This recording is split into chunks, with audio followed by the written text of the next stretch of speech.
오늘 주신 말씀은 요한복음 8장 1절부터 11절 말씀이 되겠습니다. 우리 자막을 보면서 함께 좀 읽어봤으면 좋겠습니다. 제가 먼저 1절이죠. 예수는 감람산으로 가시다.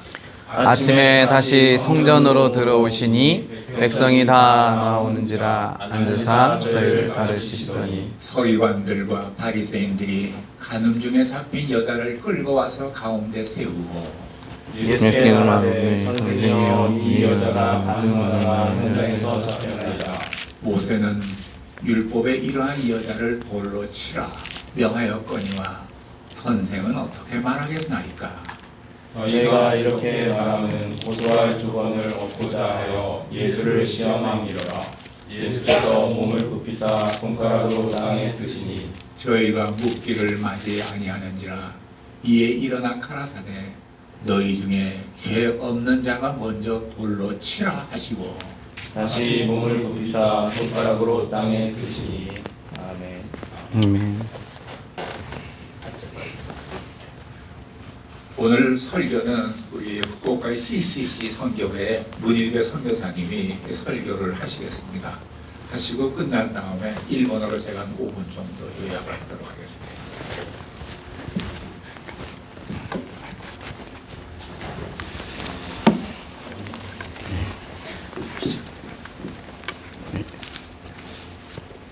네, 우리 다 같이 할렐루야로 하나님의 이름을 높여드릴까요? 할렐루야. 네, 주님의 이름을 높여드립니다.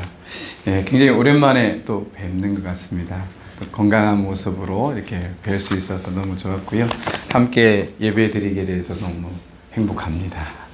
예, 새로 여행 중에 오신 분도 환영합니다. 예, 예, 제가 아침에 이렇게 쭉 오다 보니까요.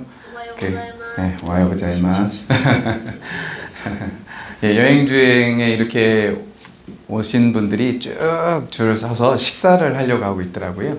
그래서 보니까 맛있는 맛집에 가는 것 같습니다. 그래서 저도 맛있는 거 먹었으면 좋겠다 생각을 했지만 근데 그걸 보면서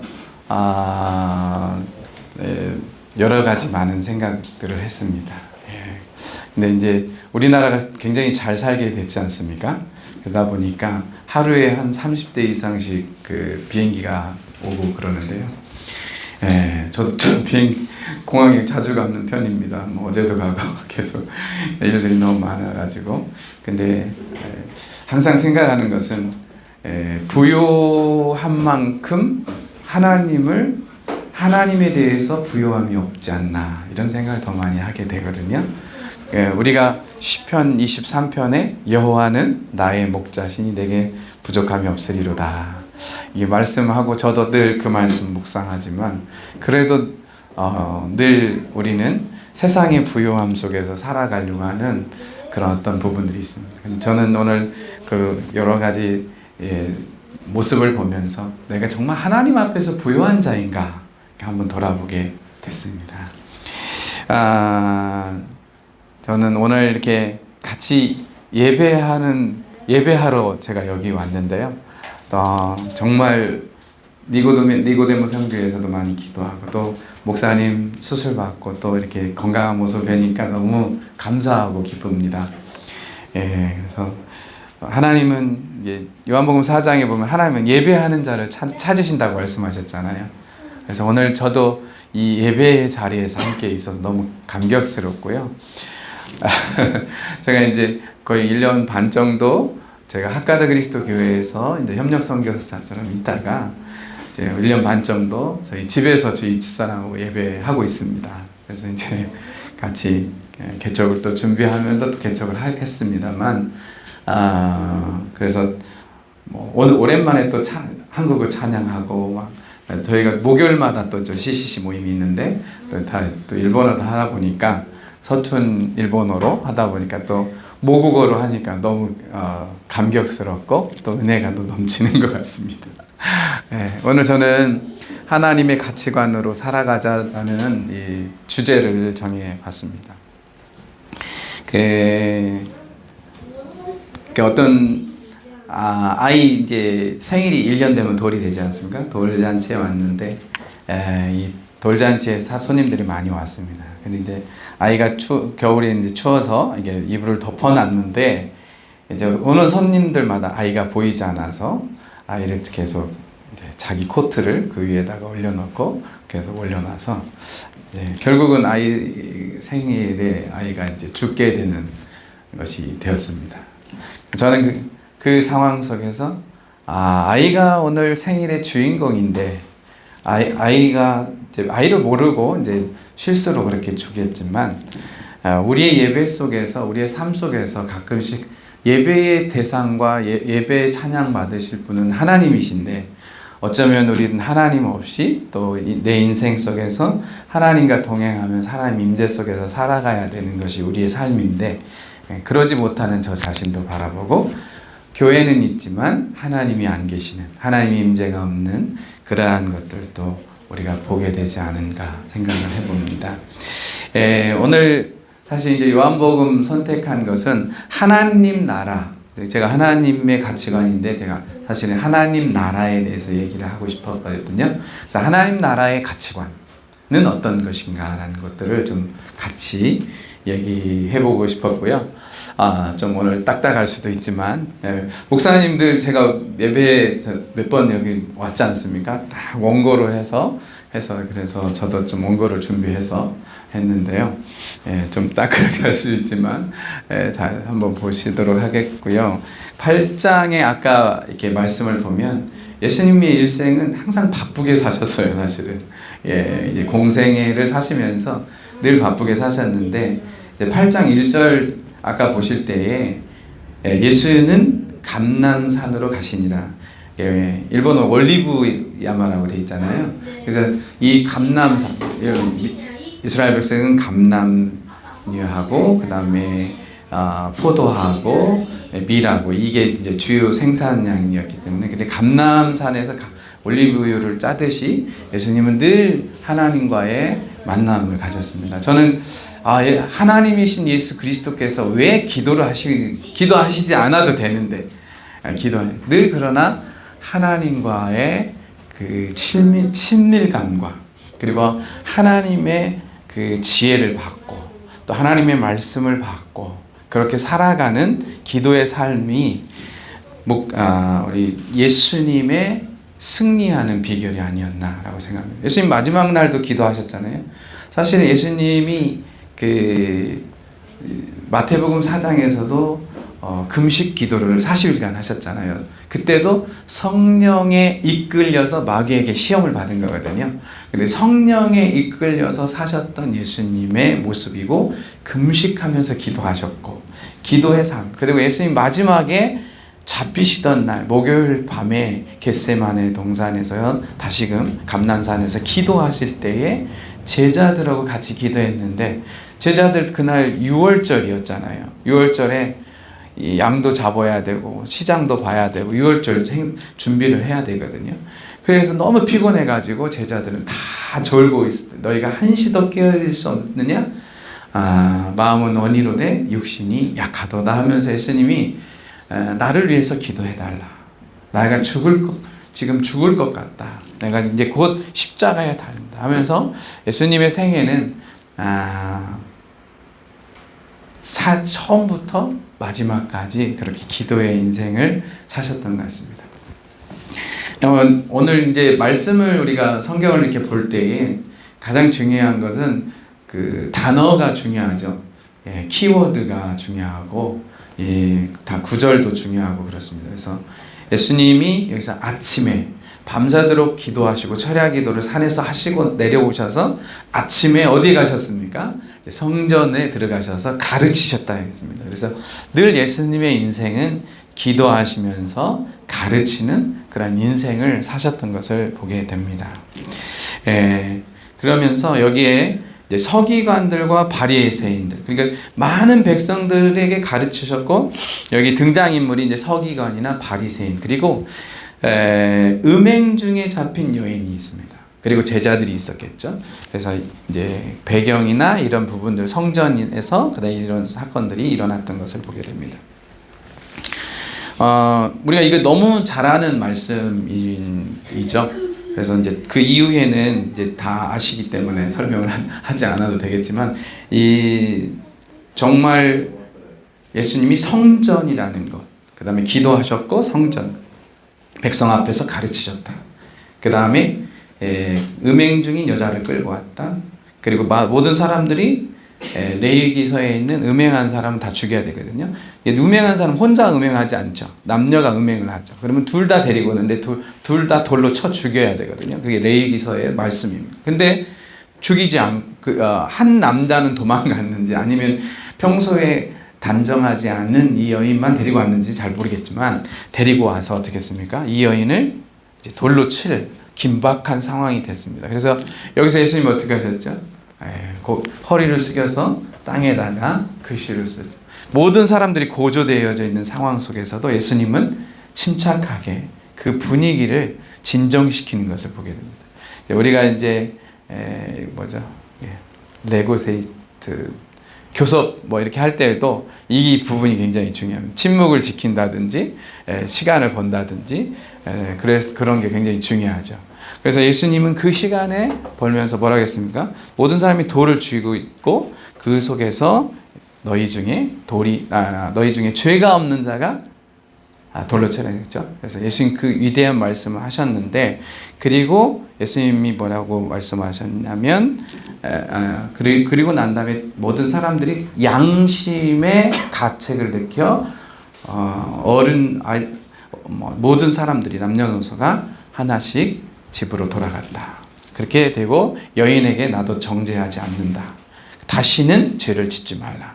이런 키워드 단어들이 있습니다. 그래서 그럼 전체적으로 이제 우리가 이해가 되겠죠.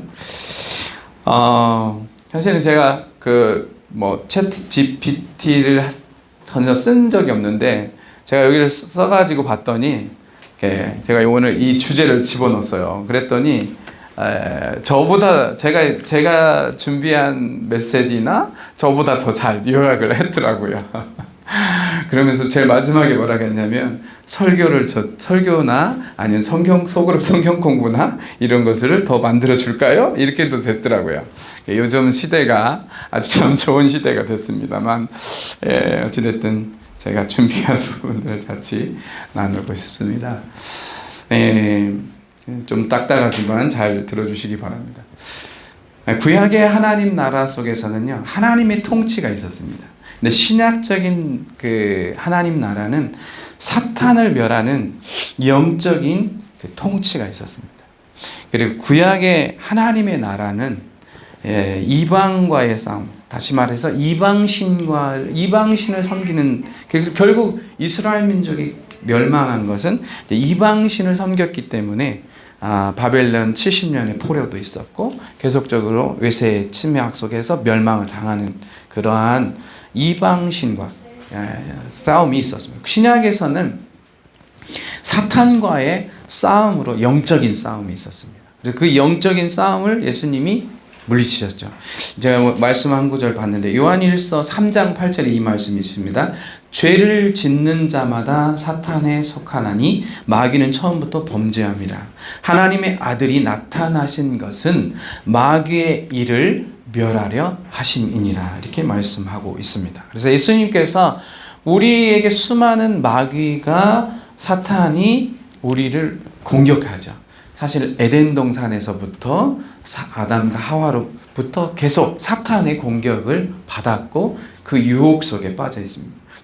사실은 시험이라는 거, 이 세 가지가 있습니다.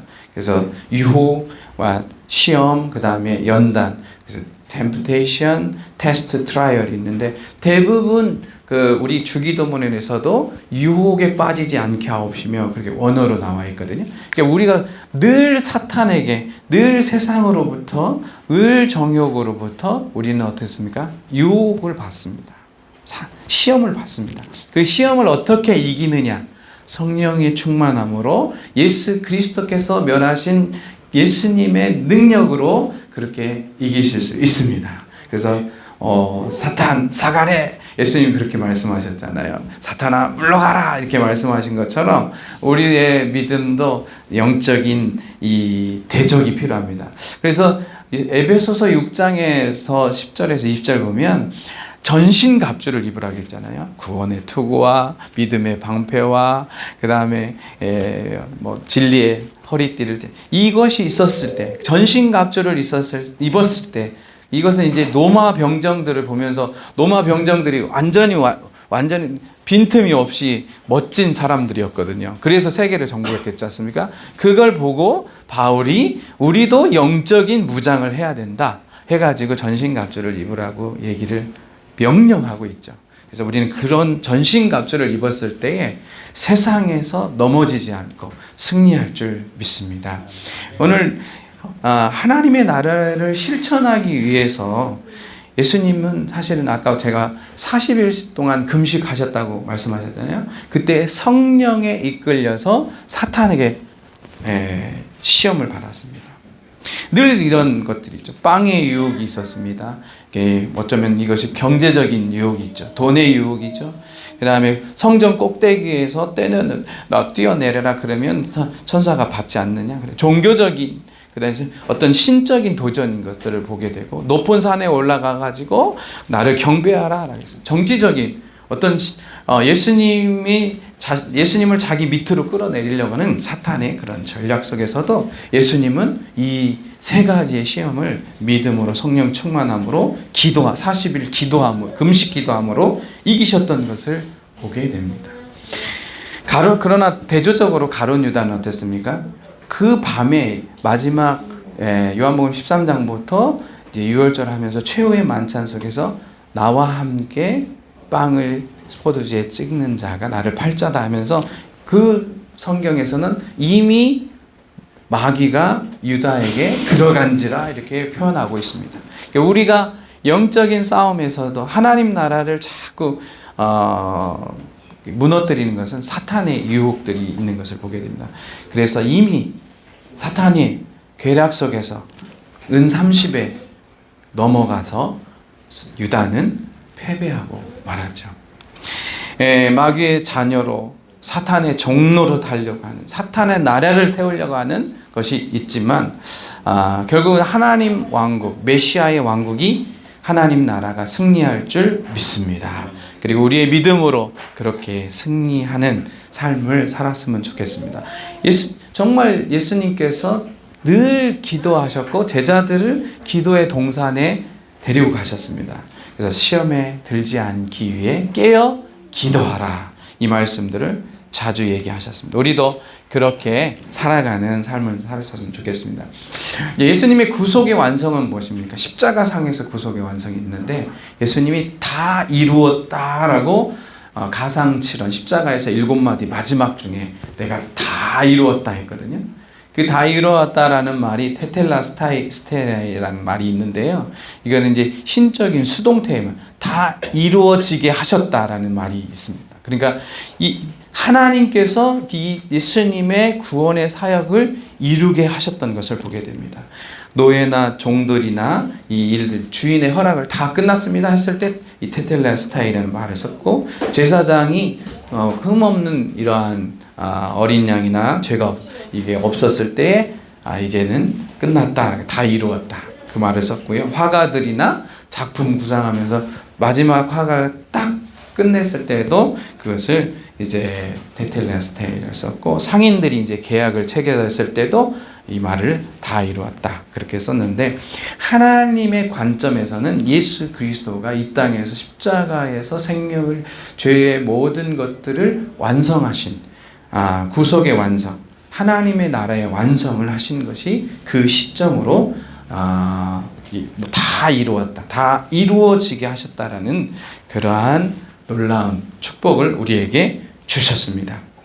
그럼 이제 하나님의 나라, 하나님의 나라는 헬라어로 바실레이아라는 뜻이 있어요. 근데 이 말 속에서는 하나님의 통치라는 게 있습니다. 하나님의 다스림, 우리 천국, 하나님의 나라. 우리는 결국은 하나님의 나라를 꿈꾸면서 살아가고 있죠. 우리가 뭐 이곳에 지상 여호와 증인이나 이런 지상 낙원이나 지상 천국을 얘기하는 게 아니라 하나님이 임재하시는 그곳, 하나님이 통치하시는 그곳이야말로 하나님의 나라가 임하는 것이고 예수 그리스도의 그 구속의 완성을 통해서 우리는 이미 하나님의 나라가 이 땅에 임하였고 그래서 우리는 그 하나님의 현재성 속과 미래성과 그리고 저 천국에서의 완성하는 그 부분에 대해서 제가 잠깐 나누고 싶습니다. 그래서 하나님이 임재하시는 것, 하나님이 통치하시는 것이 바로 하나님의 나라입니다. 니고데모 선교의 성령께서 하나님께서 이 시간 우리와 함께 하시고 다스리고 통치하실 때, 여러분의 가정에 통치하실 때, 여러분의 삶에 통치하셨을 때에 하나님의 나라가 임한 줄 믿습니다. 저도 그렇게 하나님 나라를 위해서 이 일본 땅에 하나님 나라가 임하기 위해서 선교사로 CCC 간사로 살고 있는데요. 정말 하나님께서 그 일을 이루시길 원합니다. 나라에는 세 가지가 있죠. 영토와 국민과 정권. 영토는 하나님이 통치하시는 것이 영토입니다. 어디서나 하나님 나라. 그리고 국민은 우리 하나님의 자녀죠. 오늘날에 있어서는 정말 중요한 게 하나님의 주권이 굉장히 하나님 나라의 통치라는 의미에서 하나님의 주권을 이야기하고 있고 많은 사람들이 많은 신학자들이 그렇게 얘기하고 있습니다. 그래서 우리의 신앙은 하나님의 주권을 인정하는 것입니다. 하나님의 통치를 인정하는 것입니다. 3세기 기독교인들은 철저히 이제 하나님 나라는 종말론적으로 온다라고 생각을 했었습니다. 네, 어거스틴은 하나님의 나라를 교회와 동일시했습니다. 하지만 사실 교회에서도 하나님의 사랑이 넘치는 것도 있지만 사람들이 살다 보면 싸우기도 하고 분열도 하고 나눔도 있고 아픔도 있습니다. 완전한 하나님의 나라는 아니죠. 그러나 하나님께서 우리의 교회를 통해서 하나님의 나라를 세워 가신다라고 어거스틴은 그렇게 얘기했고 저도 또 믿습니다. 슈나겐버그라는 사람은 하나님 나라를 구속사적으로 파악하려고 계속적으로 그러한 생각들을 발전시켰는데요. 하나님의 나라를 교회를 통해서 하나님의 그 구속사적인 역사들을 이루어 가시는 것을 보게 됩니다. 성경 속에서 하나님의 나라는 예수님께서 이 땅에 오셨을 때에 하나님의 나라가 임했다. 그렇게 말씀하고 있습니다. 그러나 아직 완성은 되지 않았다라고 했습니다. 그래서 이제 영어로 보통 하나님의 나라를 already 이미 왔는데 not yet 아직 성취되지는 않았다. 그래서 already not yet이라고 많이 이야기를 합니다. 오늘 하나님 나라의 어떤 이중성이나 그 다음에 이원론적인 것들이 사실은 있습니다. 구약에서는 아직 하나님 나라가 완성되지 않았고 신약에서는 예수님이 오심으로 구속의 완성이 됐고 하나님의 나라가 시작이 되었다, 임하였다라고 얘기하고 있습니다. 그러나 하나님 나라는 아직 완성되지 않았고 예수님의 재림시 다시금 하나님의 나라가 완전히 완성될 것이다 라고 우리는 그렇게 믿고 있습니다. 예수님께서는 하나님의 나라를 미래와 현재로 표현을 하셨어요. 그 이중성으로 표현하셨는데 마태복음 17장에 보면은요. 하나님의 나라가 가까웠느니라 처음으로 예수님의 말씀 선포가 그거였거든요. 그래서 하나님의 나라의 미래성에 대해서 말씀하셨어요. 이제 앞으로 하나님 나라. 근데 마태복음 12장 28절에서는 뭐라고 말씀하셨냐면 그러나 내가 하나님의 성령을 힘입어 귀신을 마귀를 쫓아내는 것은 하나님의 나라가 이미 너에게 임하였느니라. 아까 요한일서 3장에 있는 말씀과 똑같이 이 마귀를 멸하셨던 예수님은 하나님의 현재성 이미 너에게 하나님의 나라가 임했다. 이렇게 말씀하고 계십니다. 누가복음 17장 20절에 보면 하나님의 나라는 너희 안에 있느니라. 하나님의 여기 있다 저기 있다 아니라 너희 안에 있느니라. 이 너희 안에라는 것은 공동체적인 것을 얘기하고 교회를 얘기하고 있습니다. 우리 하나하나 믿는 사람들이 모였을 때에 교회죠. 가정의 작은 예배 공동체가 될 수 있고 오늘 이 니고데모 선교사의 교회 공동체가 있는 그곳에서 하나님의 나라가 너희 안에 있다라고 예수님께서 말씀하고 계십니다. 그렇기 때문에 우리는 예수님을 모시고 또 하나님의 통치와 다스림이 있는 그곳에서 우리의 가정이, 우리의 직장이, 우리의 학교가, 우리의 교회가 하나님의 나라가 임하였던 것을 계속적으로 확산시켜 나가는 그런 삶을 살아가야 될 것입니다. 하나님의 나라와 교회는 제가 동일시할 수는 없지만 교회를 통해서 하나님 나라를 실현시키는 그런 도구가 된다는 것이죠. 그래서 교회는 그런 대리자이고 하나님의 나라를 완성시키는 공동체입니다. 그래서 우리는 하나님 나라와 교회는 불가분의 관계, 뗄래야 뗄 수 없는 관계이죠. 교회를 통해서 하나님의 나라를 만들어 가야 됩니다. 그래서 우리 한 사람 한 사람 교회는 세상에서 하나님의 임재를 느끼게 하고 다스림을 느끼게 하고 또 세상의 소금과 빛의 역할을 하고 그러한 하나님의 복음의 역사들을 일으키는 우리의 삶이 되기를 소망합니다. 두 번째로는 교회는 하나님의 나라를 선포하는 그런 기능이 있습니다. 그래서 우리가 하나님의 나라를 선포하고 세 번째로는 하나님 나라를 증거하는 그러한 삶을 살아야 되고요. 하나님 나라를 만들어가는 대리자로서 도구로서 사용해야 되고 하나님의 나라를 관리하는 또 관리자로서도 살아가야 합니다. 예수님의 사역 속에서 가장 중요한 것은 하나님의 나라를 선포하셨고 하나님 나라가 임하였다고 말씀하셨고 하나님 나라를 위하여 일하셨다라고 예수님이 말씀하셨습니다. 심지어 예수님은 사도행전 1장 3절에서 부활하신 예수님, 승천하시기 전에 40일 동안 계셨던 예수님은 하나님의 나라의 일을 하셨다라고 사도행전 1장 3절에서 말씀하고 계셔요. 우리가 어떻게 하면 하나님의 나라를 이렇게 확산시키고 세워갈 수 있을까? 그래서 세 가지인데요. 첫 번째로는 우리가 사람을 일으키는 일을 해야 됩니다. 예수님도 일으키는 일을 하셨는데 첫 번째로는 죽음에 있던 사람들도 일으키셨죠. 예수님은 그 아이들, 예수님 세 번의 그 죽은 사람을 일으키셨는데 첫 번째로는 그 소녀에게 소녀야 일어나라 하면서 달리다 굼 했습니다. 굼이라는 것은 이제 일으키다라는 뜻이 있습니다. 그래서 요나에게 그 배 밑에 있었을 때 쿰케라 이렇게 해서 일어나 선포하라 이렇게 그 말이 있습니다. 달리다 굼 소녀를 일으키셨어요. 죽은 소녀의 생명을 일으키셨다는 것이죠. 우리가 가장 중요한 건 육신의 생명을 일으키는 것도 중요하지만 이 영적인 생명을 일으키는 삶이 예수님의 사역이라는 사실입니다. 그리고 예수님은 세우는 사역을 하셨죠. 세우시는.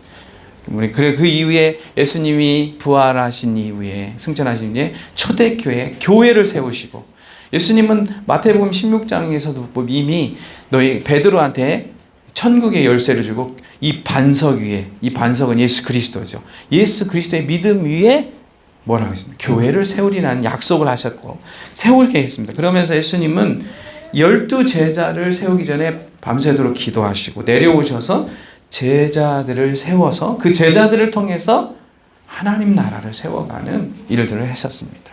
우리를 세우셔서 하나님의 교회와 하나님 나라를 세우실 줄 믿습니다. 사랑하시는 그리고 예수님은 요한복음 14장에서 끝까지 제자들을 사랑하셨습니다. 유다도 그 최후의 만찬 자리에 있었어요. 유다의 그 마지막까지 유다를 예수님은 품으셨지만 결국 그렇지 못했죠. 사랑하시고. 그리고 또 하나님의 나라를 또 다른 사역의 세 가지를 통해서 우리는 이루기를 원하는데요. 첫 번째는 가르치는 사역을 하셨습니다. 예수님은 가르치는 사역을 하셨죠. 그래서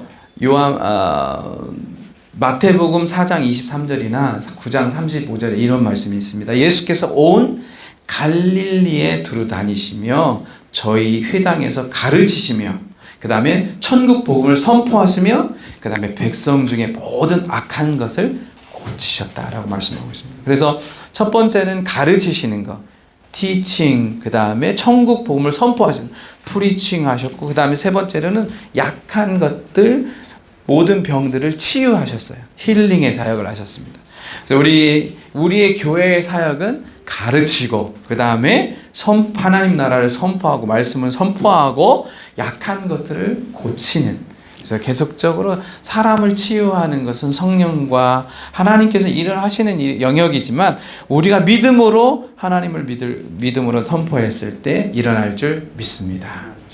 요한복음 5장에서도 38년 된 병자가 있어요. 거기에 보면 병자를 일으켜 주시죠. 그리고 나서 예수님 뭐라고 하시냐면 다시는 죄를 짓지 말라. 오늘 이 여인한테 투명이 단정하지 않는 여인이죠. 음행한 여인을 바리새인과 서기관들이 끌고 종교 지도자들이 끌고 왔어요. 그리고 왜 끌고 왔냐면 그 뒤에 보면 예수님을 시험하러 오셨어요. 여기 이제 유혹, 사탄의 시험도 있지만 이 종교 지도자들로부터 시험이 유혹이 있었던 것을 보게 되거든요.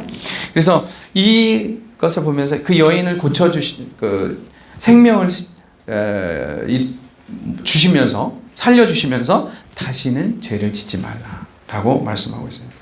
예수 그리스도의 모든 것을 알고 계시는 예수님, 이 여인에 대해서 또 이 38년 된 병자에 대해서 우리의 모든 것을 알고 계시면서 다시는 이미 죄를 짓고 있는 걸 알고 있었어요, 예수님은. 예, 그래서 다시는 죄를 짓지 말라는 것을 얘기하고 있습니다. 예, 욥기에서 보면은 이제 욥의 친구들이 오죠. 그래서 욥의 친구들이 계속 욥한테 뭐라고 합니까? 네가 그렇게 그는 욥의 뭐 1장 8절이나 23절 보면은 욥은 하나님을 경외했고 경건한 사람이었고 하나님이 그렇게 인정해 주는 사람이었는데 욥의 친구들은 어떻게 했습니까? 네가 이 지금 자녀도 죽고 망하고 병이 들었는데 이것은 네가 죄를 지었기 때문에 그렇다라고 했어요. 이 병이라는 것은 그 동양적인 거잖아요. 동양적인 것은 서양적인 그 병 속에서는 죄의 문제로 다뤄져요. 과거로부터. 사실 욥기는 이제 요셉 때 거의 그때 쓰여진 책이지만 그래서 오래전부터 죄 때문에 병이 왔다라고 생각을 해요. 그리고 이제 동양적인 것은 병이 오면 좀 수치적인 생각이 들죠. 자녀가 좀 아프면서 수치스러운 어떤 우리 동양적인 사상이 있는데 그러나 요한복음 9장에서 예수님이 눈이 안 보이는 그 사람을 날 때부터 석양에 고쳐주실 때에 제자들이 묻습니다. 이 사람이 언제 왜 아버지의 죄 때문에 그랬습니까? 본인의 죄 때문에 그랬습니까? 그래서 예수님 뭐라고 하셨죠? 이 사람의 눈을 뜨게 하는 것은 하나님의 일을 하려 함이다. 이렇게 말씀하셨어요. 그러니까 하나님의 일을 하는 하나님의 나라를 세우게 함이라고 예수님 그렇게 말씀하셨던 것을 보게 됩니다. 죄의 문제도 아닙니다. 수치의 문제도 아닙니다. 아무것도 아닙니다. 그것은 하나님 나라를 세우시기 위한 일입니다. 그래서 우리에게 있어서는 하나님의 나라를 세워갈 때에 굉장히 우리의 어떤 죄의 문제가 아니라 하나님의 일하심을 우리는 기대하고 믿음으로 해나가는 것이 굉장히 중요하다라고 생각합니다. 이제 예수님께서 그 많은 역사들을 이루시고 우리에게 사명을 주시는 것을 통해서 하나님 나라를 세워가시는 것을 또 보게 됩니다. 그럼 이제 하나님 나라는 누구의 것인가 한번 보겠습니다. 하나님 나라는 겸손한 자의 것입니다. 이 겸손한 자, 예수님이 요한복음 13장에서 발을 씻기시면서 제자들의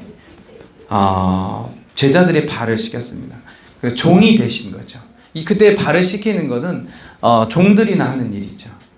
그런데 예수님이 친히 종이 되셔서 섬기시는 그래도 너희도 이와 같이 하기 위해서 내가 모범을 보였다라고 말씀하고 있습니다.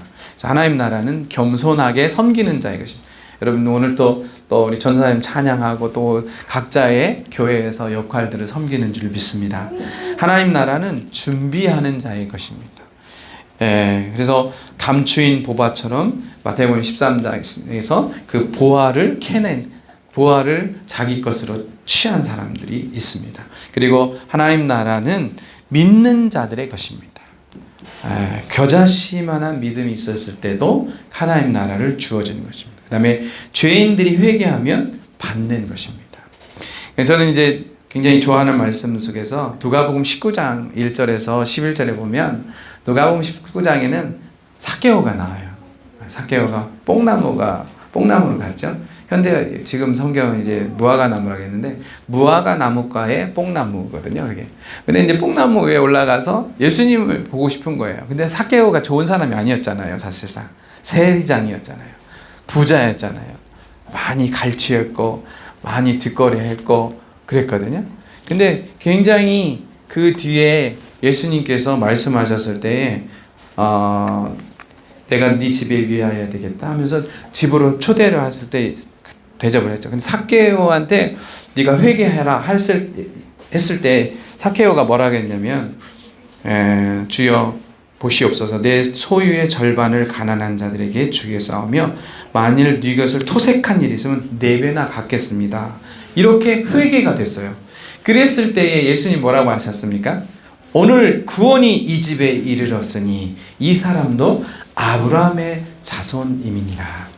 인자가 온 것은 잃어버린 자를 찾아 구원함이니라. 이렇게 했어요. 저 오늘 결론적으로요. 하나님 나라는 잃어버린 자를 다시금 그 생명을 찾는 것입니다. 그 사람이 하나님의 자녀가 되고 풍성한 삶을 살고 하나님의 나라에 들어가게 하는 것입니다. 오늘 이 여인은 어떤 여인입니까? 음행한 여인이죠. 근데 예수님이 그 여인을 살려주셨던 것을 보게 됩니다. 제가 준비한 건 많지만 결론을 내리도록 하겠습니다. 그래서 오늘 말씀 속에서 보면요. 오늘 말씀 속에서 그 3가지의 예수님이 어려움을 당했어요. 그게 3가지가 뭐냐면 자, 바리새인과 서기관들이 음행 중에 있는 여인을 가늠한 여인을 현장에서 해서 데리고 왔습니다. 그래서 예수님께 물었죠. 예수께서 말하되 예수께 말하되 선생이여 이 여자가 가늠하다가 현장에서 잡혔나이다. 모세의 율법에는 이러한 여자를 돌로 치라 명하는데 선생은 어떻게 말하겠습니까? 그들이 이렇게 말하면 고발할 조건을 얻고자 하여 예수를 시험하렴이라. 예수께서 몸을 굽히사 손가락에 땅에 쓰시니라. 여기 보면은 그들이 이렇게 말하면 고발할 조건을 얻고자 하여 했거든요. 고발할 조건이 뭘까? 생각해 봐야 될 것 같은데요. 3가지인데 첫 번째 고발할 내용은 뭐냐면 그 당시에 예수님이 만약에 돌로 쳐서 죽이라고 해가지고 죽였잖아요. 그 당시에는 로마의 식민지였기 때문에 로마의 허락이 없이는 이 사람을 죽일 수 있는 권한이 없었어요. 만약에 돌로 쳐서 죽였다면 예수님이 어디로 가야 돼요? 로마의 감옥으로 가게 되는 거죠. 그래서 형벌을 받게 되겠죠. 그거 첫 번째 그 부분이 있고요. 두 번째로는 예수님이 만약에 용서해 줬잖아요. 그러면 레위기서의 구약의 말씀을 범한 거거든요. 율법을 범한 것이잖아요. 그러니까 그것이 뭡니까? 무율법주의도 되겠고 그 토라 모세오경을 저버렸기 때문에 다른 사람들에게 있어서 예수님은 어떻게 됐습니까? 다시금 산헤드린 공회에 가게 돼서 재판을 받아야 되는 또 문제가 생깁니다.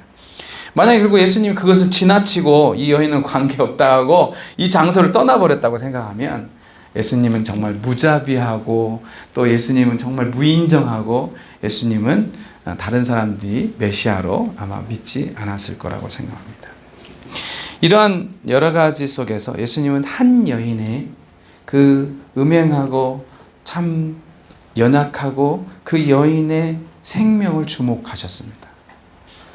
그리고 그 여인을 돌로 치려고 했을 때 모든 사람에게 한마디 하고 너희 중에 죄 없는 자가 돌로 치라 하고 예수님은 그 여인을 살려주셨던 것을 보게 됩니다. 예수님은 밤새도록 기도하셨지만 바리새인과 서기관들은 밤새도록 음행한 그 여인을 찾았죠. 한 여인을 먹잇감을 찾아서 어떻게 하면 예수님을 고발할 조치를 찾을까라고 생각을 했습니다. 악인의 생각은 늘 악합니다. 그러나 예수님은 산에 올라셔서 감람산에서 기도하셨던 예수님의 모습을 보게 됩니다.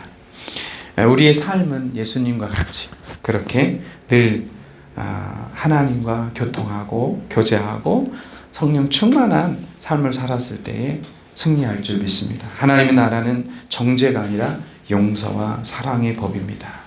그 생명을 살려주시고 그 죄를 용서하시고 그 여인을 하나님의 나라에 들어가게 하신 것입니다.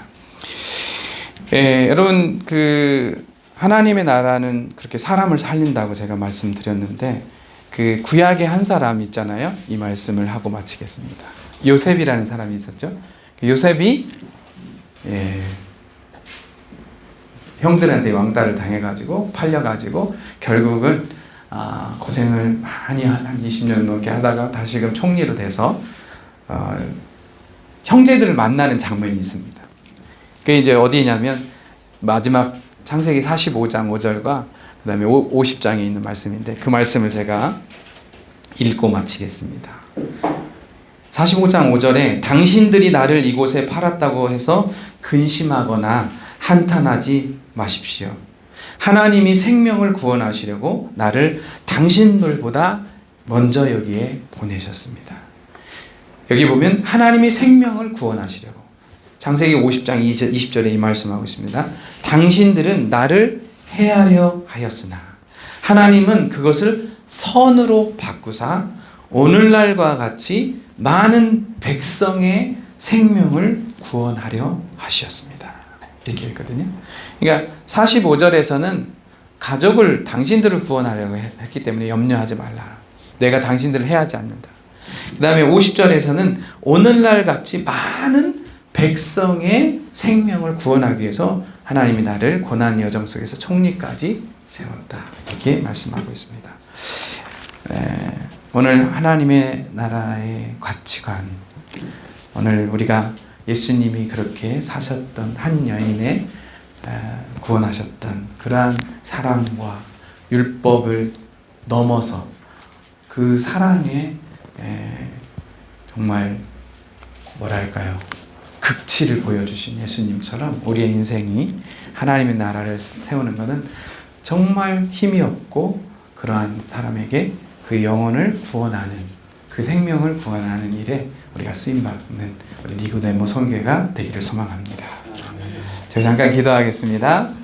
할렐루야. 존귀하신 아버지, 우리의 아버지가 되시고 우리를 자녀 삼아주시는 이 특권과 축복을 허락하신 주님을 찬양하며 오늘 이곳에 니고데모 선교회 안에 함께 예배자로 불러주신 주님 감사합니다. 우리가 주님으로 만족하고 주님 안에서 하나님의 나라에 하나님의 통치 안에서 하나님의 다스림과 하나님의 사랑 안에서 같이 살아갈 수 있는 은혜 주신 것 감사합니다. 하나님이 힘없는 한 여인, 음행한 여인을 죄를 용서하시고 이 여인의 생명을 구원하셨던 것이 이것이 하나님의 나라의 가치관인 것을 믿습니다. 우리도 이 일본 땅에 수많은 사람들이 아직도 예수님의 사랑을 모르고 하나님의 사랑을 모르는데 그 한 사람 한 사람이 하나님의 사랑과 생명을 얻고 하나님 나라에 들어갈 수 있도록 축복하여 주옵소서. 우리 구주 예수님의 이름으로 기도합니다. 아멘.